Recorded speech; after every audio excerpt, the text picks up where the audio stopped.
Hola, bienvenidos a un episodio más de Brújula de Líder. En esta nueva temporada nosotros les traemos muchísimas novedades y Jaime nos va a presentar a nuestra invitada del día de hoy. Correcto, Irma. Hoy estamos muy contentos porque tenemos la oportunidad de compartir con una de las psicólogas con más experiencia en el campo empresarial. Yo tuve la oportunidad de trabajar con ella hace ya bastantes años. Tuvimos la experiencia de compartir en una compañía multinacional y hoy nos acompaña aquí en Brújula del Líder para toda Latinoamérica nuestra queridísima licenciada Dania Mora. Qué gusto que estés con nosotros. Bienvenida a esta tu casa. Muchísimas gracias, Jaime, Irma. Un placer estar Bienvenida. por acá. Hola a todos, a todas. Un placer. Estamos conversando con Dania en esta ocasión acerca de un reto, Irma, que es muy frecuente. Yo no sé si vos te identificás desde tu rol de gerente con este reto que es el poderme gestionar yo como líder ante situaciones difíciles. Cuando de pronto tenemos algún colaborador que de pronto tiene una reacción que hubiésemos querido que no fuera tal vez tan hostil, cuando a lo mejor en estos días hay tanta resistencia que la gente regrese a la oficina.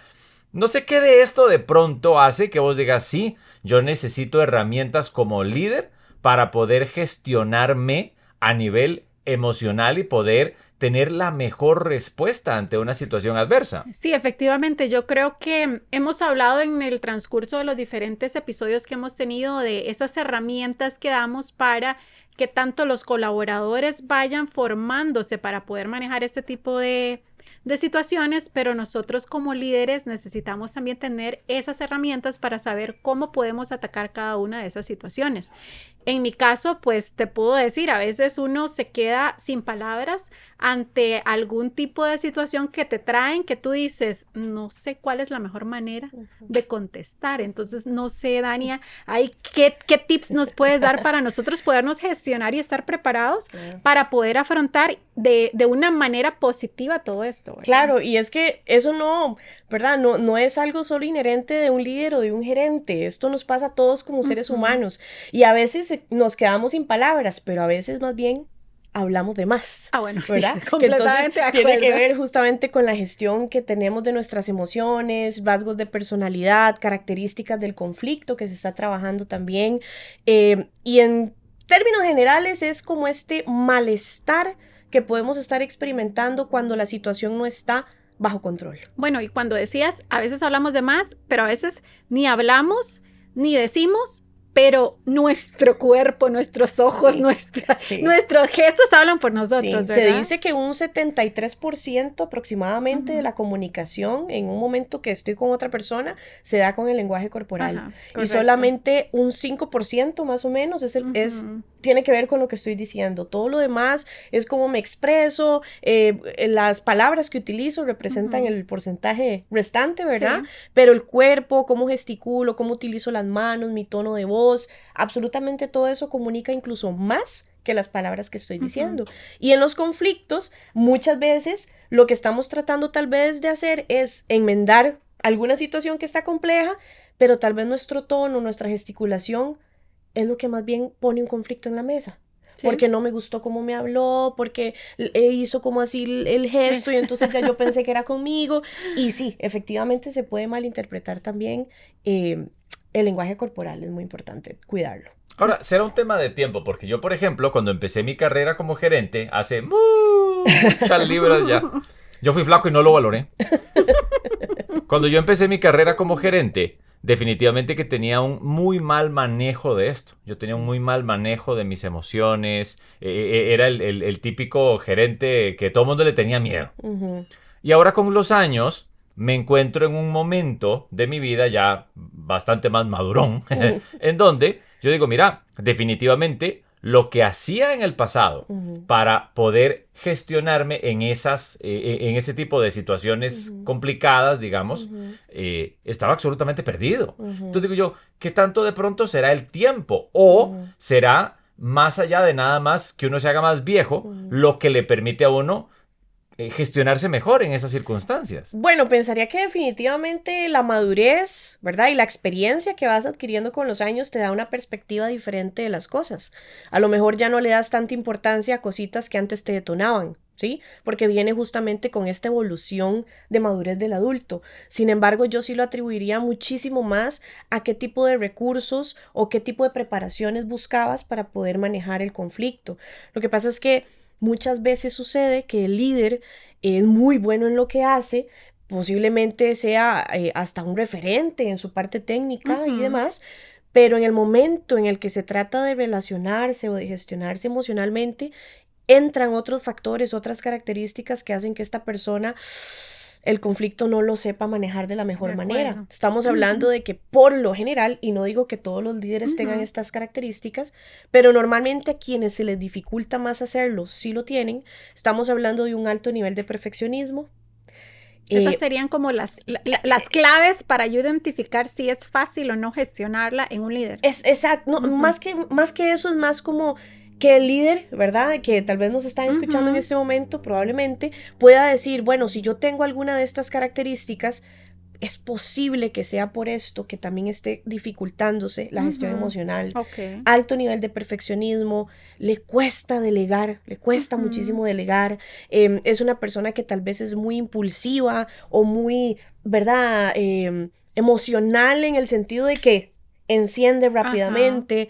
Es una persona que tal vez le ha costado a lo largo de su vida poder concentrarse en las cosas que realmente generan valor y no tanto en la mínima cosa o detalle que no le guste o que no está según su expectativa. Y suena feo decirlo, pero muchas veces hay un tema de ego bastante fuerte, ¿verdad? Que es porque yo estoy teniendo este conflicto con un subordinado, sí, yo soy el jefe, ¿verdad? Entonces hay muchas características que hacen que aflore este conflicto y va a depender mucho de la... Yo siempre digo, y aquí una colega que utiliza mucho este término, y les dice, líderes, ustedes se han tomado la vitamina H. Ustedes se han tomado la vitamina H en la mañana. Es porque se toman las mañanas y se toman ayunas. ¿Cuál es la vitamina H? La humildad. Y es una vitamina con un tamaño considerable. Vieras que raspa un poquito. Cuesta tragársela, cuesta tragarse esa pastillita, ¿verdad? Y se toman ayunas. Porque si no tenemos esa humildad para poder reconocer que ni somos lo mejor de la vida, ¿verdad?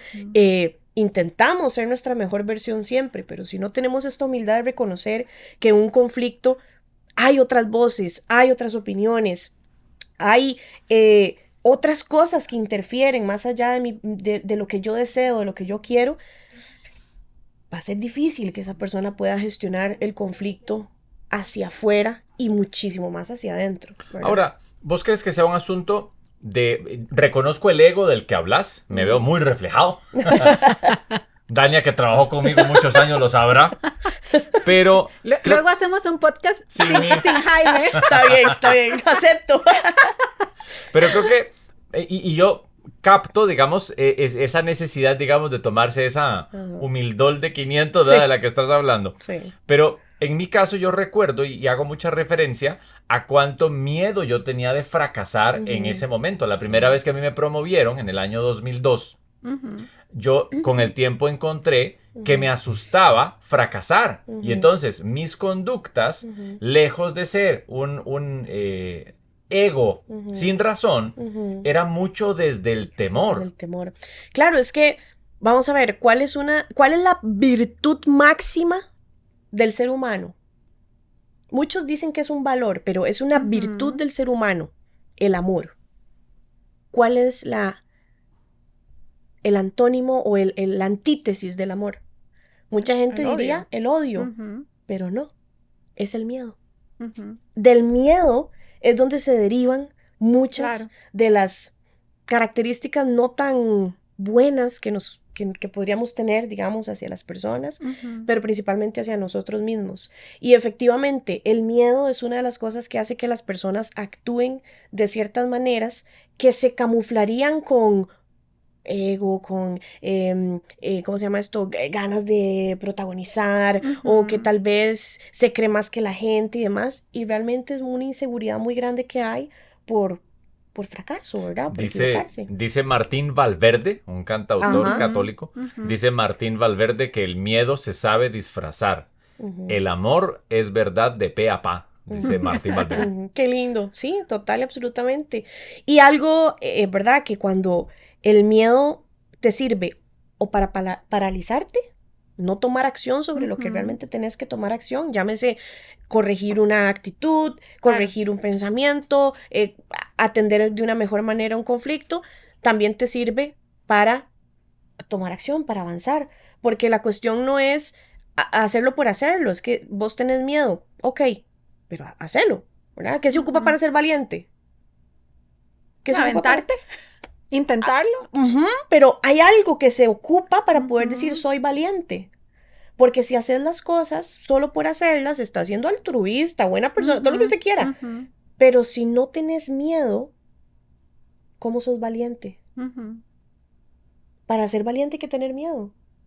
Sí, y es por supuesto. hacerlo. O sea, hay que hacerlo, ¿verdad? Entonces, a todas estas personas, líderes principalmente, que tienen tal vez esta dificultad de poder gestionar sus emociones, de que los conflictos a veces les sobrepasan y demás, puede ser que tengan ese miedo que estás diciendo, Jaime, el miedo al fracaso, ¿verdad? El miedo a quedar mal, el miedo a no saber qué hacer, el miedo a que me he comprado tanto la etiqueta de que yo lo sé todo y soy buenísimo, que cómo voy a aceptar que no sé manejar esto, ¿verdad? Por supuesto que hay mucho miedo ahí, lógico, claro que sí, pero hacelo. Ahí la clave, creo yo, también es ver de qué manera, y no sé si vos desde tu rol podés darnos alguna orientación, cómo hacernos más conscientes de ese miedo. Porque yo lo viví mucho desde el inconsciente. Yo me vine a dar cuenta años después de que era un cavernícola por el miedo. Bueno, y creo que también identificar de dónde viene ese miedo, porque creo que eso va a variar mucho tu respuesta o tu actitud de cómo lo vas a enfrentar, porque mucho puede ser miedo como decía Dania, bueno, tal vez yo espero o la gente espera que yo sea un experto en todo y pues no lo soy y me da miedo decir que hay otras personas que saben más que yo. Sin embargo, puede haber un miedo en el que más bien tengo miedo que me quiten el trabajo porque veo que esa persona que es más inteligente que yo tiene grandes capacidades y mi jefe se va a dar cuenta, ¿verdad? Entonces, creo que la reacción a poder identificar de dónde viene el miedo es clave. Eso que acabas de decir, Irma, es fundamental en este tema. Primer paso. Esto es como en Alcohólicos Anónimos. ¿Ustedes saben cuál es el primer paso? Reconocer que tenemos un problema. Aceptarlo, reconocerlo. Es eso, es aceptarlo. Ok, acepto que me es difícil gestionar este tipo de situaciones. Paso número 1, ¿verdad? Paso número 2, si quisiéramos verlo como por pasos. Identifique y póngale nombre a lo que usted siente. Porque a veces no necesariamente es miedo. Puede ser enojo, me enoja, estoy enojado con otras personas o conmigo mismo. O frustración. O tristeza, ¿por qué no? ¿Ah? O envidia. ¿Qué siento? Póngale nombre a lo que siente. Porque una vez que usted puede le logra poner un nombre, ahora sí puede buscar una alternativa. Si usted está diciendo, bueno, lo que siento es envidia, y eso sí, tómese la vitamina H, ¿verdad? Ajá. Porque si no, no va a poder reconocerlo. Claro. Entonces, poner el ejemplo. Envidia, estoy sintiendo envidia. De que tal vez esta persona, sin tener el puesto que yo tengo, lo maneja mejor que yo y me da envidia. Ok, ya le puso nombre. Ahora, ¿qué corresponde? Busque algo, busque un recurso, un colega, un experto, alguien con quien conversar, algo enfocado a cómo puedo gestionar esta envidia que me genera la situación, ¿verdad? Ahora sí, ya, manos a la obra, practique, hágalo, no le va a salir bien a la primera, posiblemente, tal vez sí, no lo sabemos, inténtelo, hágalo, que es pasar justamente a la acción. Entonces, y aquí podríamos a desmenuzar muchísimo más el asunto, sin embargo, esas 3 cosas para empezar son fundamentales y cuidado y no las más complejas. Porque una vez que usted logra reconocerlo y ponerle nombre, ya lo que queda es, de nuevo, tomar acción. ¿Cuál va a ser? La que se sienta mejor hacia usted. ¿Con quién? Con quien usted quiera. O solito. Perfecto. O solita. Muy bien. Es eso. 1, 2, 3. Ya de ahí en adelante, bueno, pues iremos profundizando más en el tema, posiblemente. Iremos conversando. A ver si te entiendo entonces. Siempre tomarnos la vitamina H. Sí. Primero, Primero tomar la vitamina H. Segundo, identificar qué estoy sintiendo. Tercero, ponerle nombre. Y cuarto, tome acción. Tome acción. Y si tomar acción significa simple y sencillamente tomarme 5 minutos para respirar antes de abordar la situación, eso es una acción. Okay. Si la acción es, no, voy a sentarme a preparar la conversación difícil. Porque si a mí una vez me enseñó un gurú, ¿verdad? En un trabajo que yo tuve. Mira qué chaval más bueno. Mira qué bueno. Jaime, yo aprendí mucho eso de Jaime, era siéntese y use una metodología, la que más le guste, para prepararse para una conversación difícil. Claro. Es que las conversaciones difíciles no son aquellas donde usted se siente y dice, ¿ahora qué hago? ¿Qué digo? No. Hay que prepararse, por supuesto. Y no solamente porque si no se va para otro lado que no queremos, ¿verdad? Exacto, y no solo las palabras. Prepararse no significa solo llenar una plantilla, es ¿qué voy sintiendo? ¿Cómo me siento con esto? ¿Cómo lo regulo? ¿Lo practico en el espejo? ¿Cómo me veo? ¿Cómo veo mi cara? ¿Verdad? Entonces, tomar acción. Okay. Ahora, Dania, esto que estás comentándonos me hace ver que existe... Podríamos hablar de un skill set, podríamos hablar de un conjunto de habilidades, un conjunto de competencias que nosotros como líderes, si quisiéramos ir perfeccionando y trayendo, si no tenemos esas habilidades, a nuestra caja de herramientas. Sí. ¿Cuál podría ser una guía para poder hacer esa lista de habilidades o de competencias? Claro, bueno, creo que hay que empezar por lo más básico. Y tal vez a los líderes, ¿verdad? A veces de repente dicen, ay no, pero eso es demasiado sencillo, ¿cómo me va a decir a mí que eso es lo que me va a ayudar? Bueno, trate de hacer eso que es tan sencillo, a ver si es tan sencillo como cree. Claro. Respiración, por ejemplo. Ejercicios de respiración. Miras cómo intento que mi hija respire. Y yo se lo digo y no hay manera. Hasta que se lo dijo la psicóloga. Usted tiene que respirar, pero se lo decía el papá, se lo decía yo. Decía, mamá, pero es que eso no me ayuda en nada. Y yo, sí, mi amor, ayuda. Y entonces viene la psicóloga y le dice, sí, ya aprendí a respirar. Qué bonito sería que nos escucharan. Sí, bueno, esa es la otra. Sí. La escucha activa. Practique la escucha activa. Prepárese para escuchar con la intención de querer comprender, no en oír para responder. Y eso se entrena. Eso se entrena, ¿verdad? Entonces... Y cuesta. Y además, cuesta. Nada de esto es sencillo. Pero uno lo dice como si fuera muy light. Como si fuera muy fácil, ¿verdad? ¿Sabes qué parte a veces siento que cuesta? Esa escucha, y especialmente cuando estás escuchando algo que vos sentís que necesitas aclarar y quieres irlo aclarando, pero no dejaste que la persona terminara de hablar. Entonces se puede entender o puedo parecer que estoy a la defensiva. Y tal vez no es esa mi intención, pero eso es lo que estoy reflejando. Y no, puede que no sea tu intención consciente. Pero sí lo está haciendo, ¿sí? Porque realmente el poder sentarse a escuchar significa poder guardar silencio, escuchar lo que tiene que decir esta persona y en lugar de estar en un monólogo interno diciéndome todas las cosas por las cuales eso que está diciendo ella no es así, ¿verdad?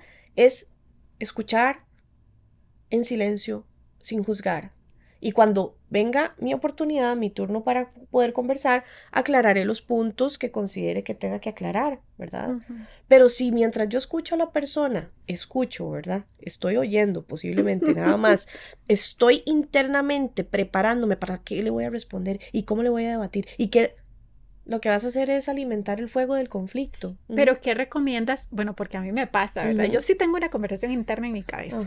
Y entonces yo me imagino lo que estás diciendo, o sea, y yo voy a estar pensando, pero es que eso es por esto y esto. Y lo que a mí me sucede es que a veces yo digo, se me va a olvidar todo lo que tengo que decir porque no se lo estoy diciendo en el momento y no lo estoy apuntando. Entonces, ¿qué consejo das para que yo también pueda sentirme, ok, escuché, tuve una escucha activa, pero necesito también sentirme yo escuchada a la hora de contestar? Por supuesto. Bueno, una de las principales razones por las cuales se interrumpe mucho una conversación y que genera mucho conflicto es esto que decís de que si no lo digo ya se me olvida. No hay nada de malo en tomar notas en una conversación. No hay nada de malo tener un blogcito de notas, escuchar a la persona, ojalá no perder el contacto visual, ojalá decirle desde el principio, mira, voy a tomar algunas notas para que no se me vaya alguna idea. No tiene nada de malo tomar notas. Pero avisar creo que es clave, ¿no? Porque luego uno puede ser percibido como, o sea, no me está poniendo atención o qué, no sé. Sí, es verdad, comunicarlo va a ser Ajá. también importante. O si de repente se te olvidó decirlo al inicio, nada más decir, mira, voy a ir tomando algunas notitas, pero es para, no quiero interrumpirte y hay cositas que no quiero que se me vayan. Ajá. Punto, Ok, no tiene ok. nada de malo hacer esto, ¿verdad? Listo. Ahora, si resulta que es que estás en la conversación y estás escribiendo un testamento, Cada ¿verdad? cosa que está Cada diciendo la sí, persona para ponerle en la minuta. exacto, o sea, tampoco, o sea, puedes guiarte con una palabra clave o de Claro, repente claro. algún dibujo te recuerda o algo por el estilo, algo que sea más sutil. Completamente. Ajá. Pero también es muy importante el poder hacer la autorreflexión de por qué mi voz interna está tan activa. Ujú. Porque cuando uno está escuchando, sí, por ahí, por allá puede haber alguna frase que yo diga, ay, mira, yo podría decir esto otro, ¿verdad? O mira, esta persona puede tener razón en esto, pero me gustaría explicarle por qué lo hice, ¿verdad? Ajá. Y otra cosa es permanentemente en la conversación estar en ese monólogo, porque ahí la pregunta es otra. Ujú. Ahí la pregunta ya no es ¿qué necesito para que no se me olviden las cosas? Ahí la Ujú. pregunta es ¿por qué estás tan detonado internamente? ¿Qué es lo que esta persona te está detonando? Y por lo general no es la persona ni es lo que dice, posiblemente es algo que está muy en tu inconsciente Ujú. que viviste hace un tiempo. Y Ujú. creo que también va a ser la diferencia en la manera en que estoy escuchando, porque tienes toda la razón en que tengo que escuchar activamente, pero yo también creo que hay que escuchar empáticamente, Sí. porque es como yo estoy percibiendo lo que esta persona me está diciendo en sus zapatos, Ujú. que tal vez yo nunca lo había visto de esa manera, Ujú. ¿verdad? Sí. Y eso me lleva al otro Ujú. punto, ¿verdad? Una escucha empática implica que tenés la capacidad o la, y si no la capacidad, por lo menos la intención de poder enfocarte no tanto en lo que dice la persona, sino en cómo se está sintiendo. Ujú. Si esto que me está diciendo es por una queja, es una molestia, pero yo veo que la persona lo que está es lo que decíamos del lenguaje Ujú. corporal, ¿no? Ujú. Y poder entender, ok, esta persona está enojada, esta persona se ve molesta. Si yo estuviera en ese lugar, estaría de la misma Ujú. manera. Ujú. Puede que no, hay conflictos en los que las personas más bien lloran. Ajá. Y a veces no es llorar de tristeza, a veces es que lloran de cólera, ¿verdad? Entonces igual el poder ver a esa persona y entender que está transitando un montón de emociones, Ujú. pero también está la otra parte, usted también, uno como líder está transitando un montón de emociones también en ese momento. Lo que pasa es que la responsabilidad que tiene uno como líder en una gestión de este tipo de conversación es doble. Sí, Ujú, es una carga, de hecho, porque se espera que el líder sepa ujú, comportarse, ujú, que sepa reaccionar. Y como ujú, tú decías, también ujú, podemos estar en un rollo en ujú, nuestra cabeza ujú, que nos está haciendo difícil manejar la ujú. situación, Sí, pero yo no me puedo equivocar. claro, y ahí es donde Ujú. les digo, tómense la vitamina H, porque usted puede tener la capacidad en esa conversación de decir, mira, persona, yo Ujú. también me estoy sintiendo vulnerable, yo también estoy sintiendo que no sé cómo abordar esta situación. Eh, Vieras que entiendo mucho lo que estás diciendo y yo también me he estado sintiendo mal Ujú. al Ujú. respecto.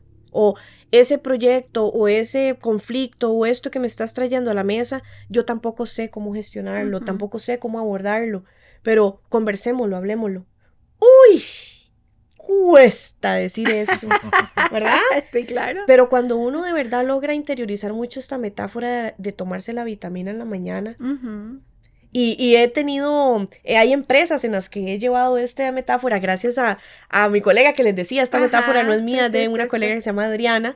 eh, Hemos repartido frasquitos de Ujú. vitamina humildad, ¿verdad? Vitamina Ujú. H, y se las hemos puesto a las personas, ¿verdad? Como esta metáfora de, hey, la humildad es amarga, es una pastilla muy fea, es Ajá. amarga posiblemente, pero es lo que te va a ayudar a que en una conversación de ese tipo, antes de Ujú. encender en fuego, poder reconocer, hey, yo no lo sé todo. Hey, yo también estoy tratando de hacer lo mejor que puedo. Ujú. Porque al igual que vos, la persona que está enfrente también está tratando de hacer lo mejor que puede. Cuando estábamos al inicio, antes de iniciar el programa, hablábamos sobre, y bueno, tú nos decías Ujú, que hay diferentes momentos para gestionar ujú, esa situación, ¿no? ujú, Ahorita estás como en el momento inicial. ¿Cuáles son ujú. esos otros momentos y qué tenemos que ir haciendo? Sí, bueno, a ver, lo que les decía un poco de respiración son ejercicios preventivos, ¿verdad? De respiración, de poder tener técnicas como la 4-8-7 o como la 4-3-7, que son, lo que significa son segundos en los que yo tengo que hacer respiración, como inhalo en 8, sostengo en 4, boto en 7. Este tipo de ejercicios preventivos.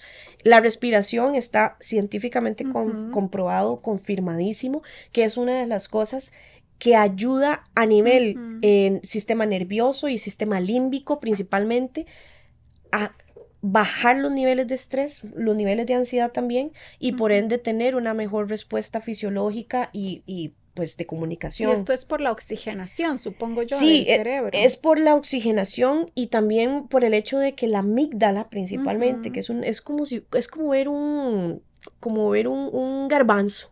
Es chiquitita. Parecido a eso, en el puro centro del cerebro. Es como el centro del mando de operaciones, es como la alarma de que suena cuando ya hay una emergencia en la estación de bomberos. Yo me estoy imaginando la película esta de los sentimientos. Inside bueno. Out. Así como no recuerdo intensamente. Ajá, sí, así tal cual, ¿verdad? Ahí está en el centro y se detona y entonces empieza por todo eso. La respiración se ha identificado que es una de las estrategias que se utilizan para que el sistema límbico, donde está involucrada la amígdala, pueda bajar las revoluciones, por decirlo de alguna manera, y predisponer que las personas puedan responder de una mejor manera, más adaptativa, más asertiva, etc. Lo que pasa es que no podemos pretender llegar a la conversación y decirle, no, un momentico, voy a hacer una 7, 8, 9, ¿verdad? O sea, no, es más bien cómo entrenamos desde antes para acostumbrar a nuestro cerebro, a nuestro cuerpo, a que es una técnica que nos ayuda, ¿verdad? Evidentemente, si estoy en medio del conflicto, yo sí puedo aplicar la técnica, ¿verdad? Obviamente no voy a hacer como... Eso era más bien lo que te iba a proponer. ¿Nos podrías apoyar para ver cómo es que la respiración tal vez que más permite esa autogestión? Sí, claro. Está la 7-4-8, que puede funcionar bastante bien, que es respiro en 4 segundos. A ver, intentemos ese ejercicio. Vamos a simular, digamos, de repente estamos en esta conversación y es algo muy sutil, ¿verdad? Yo respiro, vamos a respirar en 4 segundos, vamos a sostener, la persona no tiene por qué estarse dando cuenta por nada, supuesto. ¿okay? Vamos a sostener y suavemente vamos a exhalar por la nariz, si es posible por la boca, pero a veces es un poco evidente, entonces vamos a hacerlo por la nariz. ¿Está bien? En 8 segundos. Entonces, y lo repites tantas veces como necesites. Ya no saber. Inhalamos en 4, sostenemos 7. En 7 y exhalamos. Vos contanos y nosotros respiramos, a ver. Ok, está bien, perfecto. Entonces vamos a ver, empieza 1, 2, 3, 4. 3, 4, 5, 6, 7 y exhalan. 1, 2, 3, 4, 5, 6, 7. Lo hice mal. 8. Sí, lo hiciste, es decir, llegaste a la respiración profunda y lo exhalaste de una vez. Se me olvidó sostener. Hay que sostener. Nada más. Sí, hay que sostener, Yo lo hice bien, ahora solo lo haces tú. Sí, ahora toca hacerlo yo. Lo que recomiendo mucho es respirar muy profundo, o sea, que sean 4 segundos muy profundos. A ver, bien. 1, 2, 3, 4. 1, 2, 3, 4, 5, 6, 7. 1, 2, 3, 4, 5, 6, 7, 8. Aquí están pasando varias cosas. Número 1, lo que les decía, la respiración va a ayudar al sistema límbico a regularse. Número 2, estás sacando a tu cerebro del foco del conflicto. Le estás dando un factor de distracción, porque no puedes estar haciendo las dos cosas al mismo tiempo. O sea, realmente no es posible. No puede ni respirar. Y tercero, es algo que realmente en medio del conflicto te va a ayudar a bajar esas revoluciones y poder continuar de una manera mucho más tranquila. Esta técnica yo se la recomiendo mucho a las personas que tienden a ser muy explosivas, que tienden a, ¿verdad? ¿Por qué? Porque los calibra, o sea, realmente les ayuda a bajar muchísimo ese nivel de reacción. Ahora, Si de repente tengo un estilo de liderazgo más bien más pasivo, que yo les digo como pasivo-agresivo, que el conflicto no es en vivo, el conflicto es por correo, ¿verdad? Bueno, sí suele pasar ¿Sí? a veces, Eso claro. también hay la más famosa que es escriba todo lo que quiera escribir, luego léalo, redacte como debería de redactar, ¿verdad? O mándeselo a usted mismo y el efecto psicológico que hay de que yo estoy recibiendo el correo es como, wow, si a mí alguien me escribiera así, que... ¿Qué pensaría? Exacto, ¿sí? Entonces, a mí me gusta mucho pensar que esa técnica de escribir el correo tal como me sale está muy bien, solo que mándeselo a usted mismo. Porque el efecto que hay psicológicamente cuando recibes ese correo es como, claro. ¿verdad? Como, ¿verdad? Estoy recibiendo mis propias palabras. Ahora imagínate otra persona. ¿Y cómo harías? Porque, bueno, suponte que yo estoy siguiendo todas tus recomendaciones, pero viene un colaborador que explotó y me viene gritando y me viene diciendo cosas. O sea, es casi imposible para mí no exaltarme, claro, ¿verdad? O no molestarme, o no incluso querer contestarle. Y yo puedo tener la conciencia de decir, no lo voy a contestar, pero sigue pegando gritos. Y el resto del equipo está escuchando todo eso. ¿Cómo debería yo manejar eso? Bueno, es que una cosa es manejar un conflicto, ¿verdad? Tenemos algo que nos hace una diferencia y necesitamos resolverla, y otra cosa es una falta de respeto. Correcto. Son cosas completamente diferentes. Ante las faltas de respeto, no hay, o sea, la tolerancia es cero. Porque si lo permites, el mensaje que estás dando es... Cualquiera me puede hablar de esa manera. Cualquiera me puede hablar de esa manera. Ahora, lo que pasa es que, y esto lo digo porque lo he visto en mi experiencia, a veces hay líderes que reciben colaboradores en esos estados que se ponen en el mismo nivel, ¿verdad? ¿Y con qué cara vas a hablarle de no faltar el respeto si también le estás gritando? Sí, de acuerdo. Sí, ¿verdad? Entonces también hay que tomar muy en cuenta predicar con el ejemplo. Si yo me esmero por mantener siempre, haya o no haya conflicto, una forma muy respetuosa de hablar, ¿cierto? Tengo la cara moral, la capacidad moral de exigirte ese respeto, porque te lo estoy dando. Pero si tu estilo de comunicación no se basa precisamente en eso, ¿cómo vas a pedirlo? ¿Verdad? Entonces, basándonos en que sí, que has fomentado el respeto y todo, cero tolerancia, y eso es... Pero sería se calma. Decirle, ¿se calma o nos vamos y lo dejamos? O sea, ¿cuál sería la manera más adecuada? Sí. Porque yo le puedo decir, se calma, porque aquí le entró y por aquí le salió.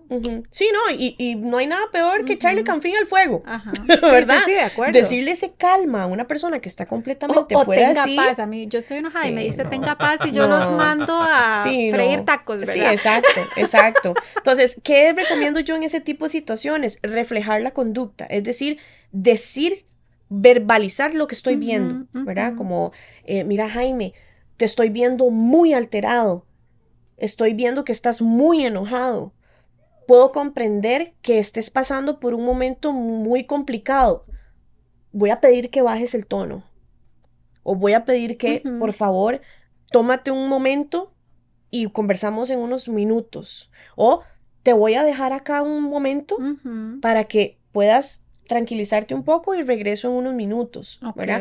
Verbalizar lo que yo veo hace que la persona caiga en cuenta de lo que está pasando, porque ahí es donde hablamos del secuestro de la amígdala, así se llama. El secuestro de la amígdala es cuando una persona está completamente envuelta en la emoción y no se ha dado cuenta. Pero cuando alguien se lo dice, es como, ¡wow! Ahí llega el insight, podrías decir. Ahí llega el insight, como, uy, le estoy gritando a quien sea el jefe o quien sea. Exacto. Es como un ubicatex, exacto. Entonces, verbalizar lo que estoy viendo puede ayudar. En algunos casos, ya un poco mucho más, tal vez críticos, podríamos decir, puede ser que la persona incluso ni aún así, ¿verdad? O no le importe, ya llegó tal vez a un punto en el que dice, no me importa nada, ¿verdad? En esos casos sí es importante ya escalarlo a otros niveles, llamar a recursos humanos puede ser, o buscar apoyo en algún otro líder, o eso sí, nunca involucre a los pares de esa persona. Nunca le pida a un par de esa persona, compañero. vaya, hable con, ¿verdad? Sí. Primero, te resta credibilidad como líder. Segundo, que tienen la culpa los compañeros de esa persona. Y tercero... No, posiblemente no tienen la educación, no, a ver, no, la palabra no es la educación, la formación para manejar ese tipo de cosas. Claro, ni el empoderamiento posiblemente. Y aunque lo tuviera, porque a veces el liderazgo informal dentro del equipo, ¿verdad? Sí, es admirable. Sí, de aunque acuerdo. lo tuvieran, no es una práctica que sana. Sea coherente con lo que querés proyectar como líder, ¿verdad? De acuerdo. Entonces, creo que mi mayor recomendación sería eso, verbalice lo que está viendo, refléjele a la persona que está teniendo un comportamiento que no es aceptable, ¿verdad? Y de nuevo, no es lo mismo conflicto a irrespeto, son cosas completamente diferentes. Muy bien, Jaime. ¿Sí? Qué buena forma de poder ubicar cómo es que nosotros, en una situación de mucha tensión, queremos reaccionar. Yo, de las historias que estabas describiendo, conecté con una vez un despido que tuve que hacer, que fue la tal vez situación más tensa que me tocó gestionar. Y al punto en donde sabíamos que la persona podía reaccionar así, y como era un despido, no era un diálogo, que es otra vez parte de lo que uno tiene que saber cómo va a gestionar uno en su propia reacción. Y me acuerdo que la acción a tomar preventiva fue notificar a seguridad, porque era muy probable que la persona reaccionara violentamente. Sí. Fue la única vez que tuve que notificar a seguridad por un despido, pero vale que lo hice, porque casi agarra el sillón y me lo revienta en la cabeza. Sí. Y ahí es en donde entiendo perfectamente lo que, Dania, nos estás compartiendo, de esa verbalización de lo que veo, que me suprime mucho los juicios. No es, mira, estás enojado. No, yo lo que estoy viendo es, porque no es lo que se diga, sino cómo se diga. Correcto, así tal cual, ¿verdad? No es lo mismo verbalizar. En este momento te estoy viendo alterado, estoy escuchando que estás subiendo la voz, a simplemente llegar y decir, ¿qué es esa mala crianza? ¿Verdad? Hay que ser muy objetivos con lo que estoy describiendo, ¿verdad? Igualmente por los correos electrónicos, ¿verdad? Es como, de repente hay personas que escriben en mayúsculas o subrayan o usan colores o así, pero más allá de esa parte de la forma, es el tema de las palabras que se están utilizando, ¿verdad? Y se le puede hablar a la persona y se le puede decir, mira, he visto que cada vez que haces una solicitud de tal tipo, utilizas estas palabras. Solo quisiera aclarar, ¿verdad? Porque yo las estoy entendiendo o interpretando de X manera. Y darle la oportunidad a la persona también de explicarse. Puede ser que sea algo completamente inocente, a como puede ser que si haya una mala intención por ahí, tenga que retractarse. Sí. Pero hablarlo, conversarlo, verbalizarlo, eso va a ser siempre importante. Y tal vez también lo que yo me llevo de esto, aparte de pues esos tips que nos has dicho de qué cosas más o menos tenemos que ir haciendo, también es, si sé que voy a estar en una conversación o en una situación difícil, porque a veces lo sabemos, como en el caso de Jaime, que iba a un despido, ya sabes que eso por ningún lado la persona se va a sentir bien, ¿verdad? Sí. Prepararme mentalmente yo como líder para poder tener esa conversación y para tener yo esa paz y alistarme a que si algo sale mal, pues tener esa conciencia, ¿no? Ahora, el despido como tal, y creo que sí, me parece que lo mencionaba Jaime, el despido no es una conversación, ¿verdad? El despido es una acción. Incluso la recomendación que te da el Departamento de Recursos Humanos de cualquier empresa es, usted no tiene nada que decir. Sí, no hay nada que negociar, o sea, obviamente.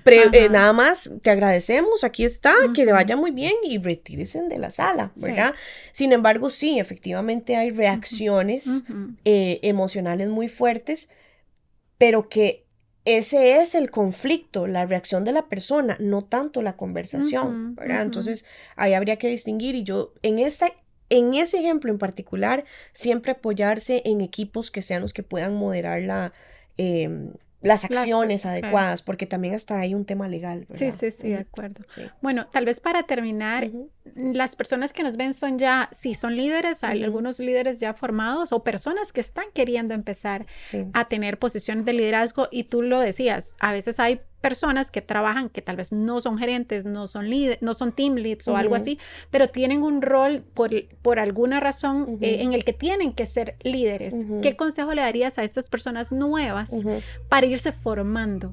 Lo primerísimo es tenga mucha autocompasión con usted, porque la va a ocupar, ¿verdad?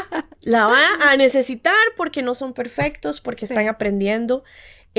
Número 2, busque un mentor o mentora, busque una persona de quien inspirarse, decir, el liderazgo de esta persona me inspira, me gustaría poder seguir ese tipo de liderazgo, porque te va a marcar un norte y aparte de eso sería útil en momentos justamente donde no sé qué hacer, ¿verdad? Entonces eso podría recomendarlo también. Y también suele pasar que las personas que ascienden por primera vez a posiciones de liderazgo es porque vienen de ser los mejores en la parte técnica y eso no asegura que sea o que tenga las habilidades de liderazgo. Entonces busque desarrollarse, porque el hecho de que usted sea muy bueno en lo que hace hoy en la parte técnica no asegura que sus habilidades de liderazgo vayan a ser las mejores, pero se pueden desarrollar. Busque capacitación, busque formación, busque un mentor, busque estas herramientas que le permitan mantenerse humilde, entendiendo que no lo va a saber todo, que no lo sabe todo y que tiene la oportunidad de ir aprendiendo. También creo que otra de las cosas es que se presente ante su equipo como un habilitador, no como alguien superior, sino como alguien habilitador, alguien que va a habilitar que las cosas funcionen, que puedan pasar. Y que está en constante aprendizaje también, ¿no? Lo que decía, ¿verdad? Justo el desarrollo, la formación, que nunca pierda esta capacidad de ser curioso, de aprender, de buscar, de eso, de formarse, de desarrollarse. Excelente. Y creo que hay otras más, pero esas serían como las más básicas, ¿verdad? Empezando el rol. Ay, perfecto. Muchísimas gracias, Dania. Súper útil. De verdad que creo que nos daría aquí toda la tarde hablando porque la energía que tú tienes también es súper enriquecedora. Gracias. Gracias de verdad, Dania. Que sea la primera de muchas veces con nosotros aquí en Memo TV. Gracias. Muchísimas gracias a ustedes por la invitación y a todos por escucharnos. Muchísimas gracias. Les saluda Irma Castellón. Esperamos que nos vuelvan a ver en nuestro siguiente episodio. Feliz tarde.